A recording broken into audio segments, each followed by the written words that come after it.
Good afternoon, everyone. So we cut the roses back a little bit yesterday and deadheaded. The lily beetles have pretty much demolished the bottom of the plant, but at least it bloomed. Again, I give up with this whole lily thing. I wanted to actually show you guys yesterday morning before we left for our family picnic for Father's Day. My daughter, oldest daughter, and our son-in-law, they cooked for us yesterday for Father's Day. So I actually can take this one as well, and you can one stalk it all the way up. I haven't decided on the purple Cherokee heirloom if I'm going to be doing that as of yet. So I just left this one because it does have a flower. The only thing with that is that I'll bring you over here to this heirloom. Well, actually, let's show you this stem. I'll show you what happens. So if you don't, I can't seem to get this to work. It's hot out and it's sunny, so I'm having a hard time with the camera. Let's see if I can't get it back. There we go. So down here, if I can get it down there, there's a branch that broke off. I do have it stringed up now, and I'll wait for this whole branch of cherry tomatoes to go up. But if you don't string your runners from your tomatoes up soon enough, that's what happens. They do break. So you want to do this on those very big tomatoes. This is one tomato plant, and we will be adding several more. Next year, we're going to do our heirloom beefsteak across here. There won't be two plants on the end. It'll just be one heirloom beefsteak because it does get so large. So right here, this is our heirloom beefsteak. It's big. It's just big. And we've had to string every single one of these up because they are so heavy. And if you don't do that, that's what happens. You get a broken branch. I got a little busy. And honestly, when the tomato plants are this out of hand, and yes, I call them out of hand at this point, you have to check it every day. I wouldn't go more than 2 days at all. So I still have to get in there, but I went around and I got about a foot up. I still have some more to do on this one. If I can reach in there. I don't normally pinch unless it's easy. I use clippers. Now, with clippers, I use these clippers, and then I have an old glass sanitizer bottle, and I put alcohol in here, and I spray every time I go to one plant to the other. I spray my shears down with alcohol, and I rub them down with a paper towel or a napkin. So I went through yesterday and cleaned up anything about a foot up. I'm not talking about this hanging down here. I'm talking about the actual stem, because you don't want root rot and whatnot on your stems. So this is our smallest tomato plant, because with the winds we had a few weeks ago, I had to plant another Jubilee here in its place of the one that we lost. These are the blue cherry tomatoes we planted from seed in the house, and they have maters. Today's June 17th. We actually planted outdoors this year a little late. It wasn't until May. So I left this branch because I wanted to do this today. This branch here will be cut. It's not going to have any fruit on it. Now right here, if you so decide, you let the sucker come up because from your main branch, that will bring another runner, which will bring flowers and more fruit. But underneath the sucker, you'll want to get rid of that branch, because what the sucker does is it grows, it takes this branch and bends it down to the ground. And again, with the rain and the bugs, you're more susceptible to disease with branches hanging off. This branch is doing nothing for the plant at the moment. So I will be taking that one off.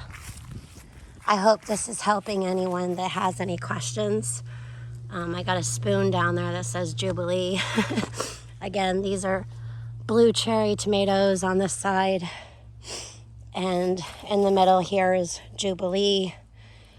Over here, those are our purple Cherokees, our heirloom beefsteak, and our Husky Cherry Red. So this is one of the Jubilees. This will, these tomatoes are orange when they get ripe. So see where we have another runner? This one will have flowers the way this one does. But with tomato plants, when you let them grow this way, we don't just keep one stem coming up and just let it all fruit. We have several of these runners, like here, coming up. So what we do is that this will get a clip and it will come up and we will string it up to here. See? We have all these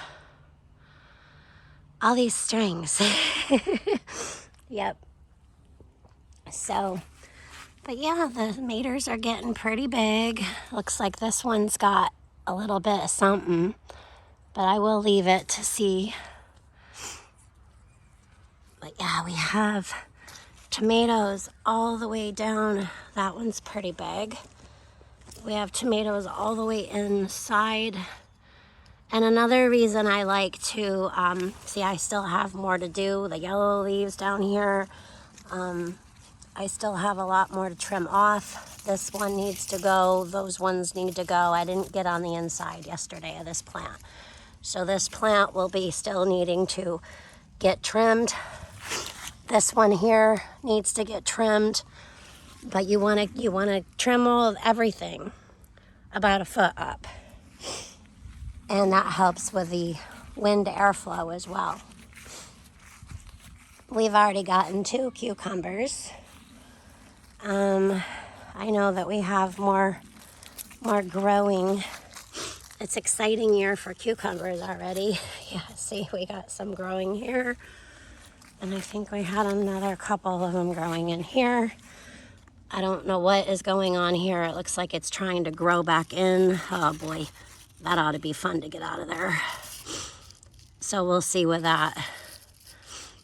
Sometimes it's better off just to kind of leave things alone rather than risk breaking your plant. I think it was over here there was more cucumbers. I don't see them right now. Actually, I think I took them off for our dog, Danny, yesterday. But yeah, everything's growing up. We still haven't harvested our cabbages. We will. We did string up the Brussels sprouts. Each one of those has a little Brussels sprout in there. Oy, oy, oy. It's getting hot. It's getting hot. This is our bamboo sticks for our other tomatoes that are in the bed. These are black cherry. And then we have a bunch of zucchini started in here. A bunch more flowers that are opened. Look at these leaves. They're crazy. Crazy, crazy. Beautiful plants, though. We got more. If I can get through these leaves. We got more zucchini happening down here. I see See it there? Right there. It's down there. Got quite a few coming. I don't remember how many Bigfoot counted yesterday, but he's tall, so he can kind of get right in there and see everything. Our beans, our potatoes. Oh, I wanted to give you guys an update of the potato plants I grew over in the pine needles. But before that, show you our peppers. Our peppers are just peppering. We've got flowers on the pepperoncinis from the vineyard chicks, the California Wonders, and these are all yellow, red, and green pepper. So, yeah. All right, let's go over and see those taters. Got butterflies and probably a cabbage moth that I just think I saw over there. That's a purple masquerade. The bumblebees were after that yesterday. This is a Macintosh apple tree, or Red Delicious. So here's our lemon balm. This is our taters, people.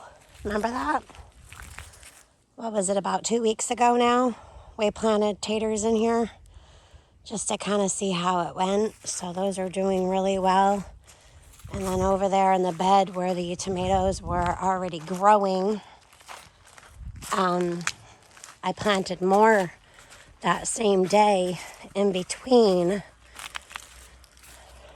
And they're coming up as well in there, in the mix of all these larger ones. So we're starting to go to flower on some of these tomato plants. Speaking of flowers, our Blue Lake heirloom bush beans that keep producing all summer long. So these are not a one and done bean. These will go all summer long right up until we have snow. We will have beans. So they're starting to flower as well. And we have a runaway tomato plant over here in the bean section. But that's okay. We can share our plots here. I'm super excited about this garden season. Another reason I come out every day is there's always like something like this. Get rid of it. You want to check for pests. You want to check for any kind of rotting. Like if this were our vegetables and fruit, I would probably care more, and I probably should care more. But those are those red lily beetles. Those things are evil. Evil, evil. And they come out here and they're all on top of each other. And then later on you get, oh, there's another one that just flew in. Later on, this is their larva. And that black stuff right there, that's all the baby lily beetles. And they just eat and eat and eat. They're like the hungry caterpillar, but they're a beetle. And that's what happens. They won't bother most vegetables. But I will tell you, like over here, they do get to things like rhubarb. They do. So they will make your rhubarb leaves look like Swiss cheese. Yep.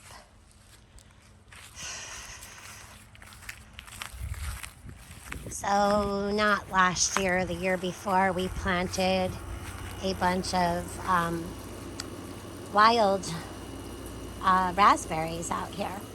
And these are blackberries. We have some raspberries, but these are all black. So these blackberries have thrown out their runners, and they're running a little happy dance all the way up this little fence thing we put here. And yep, they're in here with a lilac tree. So that's exciting. Try to control raspberry bushes though. It ought to be fun. It ought to be fun. No sign of the frogs this year. Well, we did see Tobias, our frog of 5 years. But we haven't seen parsley, and we actually haven't seen Tobias in weeks. So we don't know what happened to them. We have some strawberries growing in here. We picked some strawberries yesterday. The chipmunks, they get in here and they eat, and then whatever they don't eat to come back to later, they actually put on this stump. It's super funny, but they always come back and get it. But we've got so many strawberries this year. Of course, I having trouble. There we go. They are everywhere. It's just looking for them in this. That's the thing when you have a edible flower / herb garden, and you put something like strawberries and mint. It gets wild looking. But again, I like that. And it helps our growing space. And there's so many bees that come because of these blooms, and so many butterflies. Well, anyways, I hope that some of you learned something. I know I'm not doing a heck of a lot on here. I want to. I do. I want to. And I know I haven't got into all that yet. On why I'm not around a lot anymore. But I will. Those purple Cherokees are going to be one beautiful tomato. See, we've had to take all those and string them all up. So like just this purple Cherokee alone has got a few, and this one's got 2. Yep. Well, anyways, God bless you all in Jesus' name. Have a great week, and I will hopefully see y'all soon.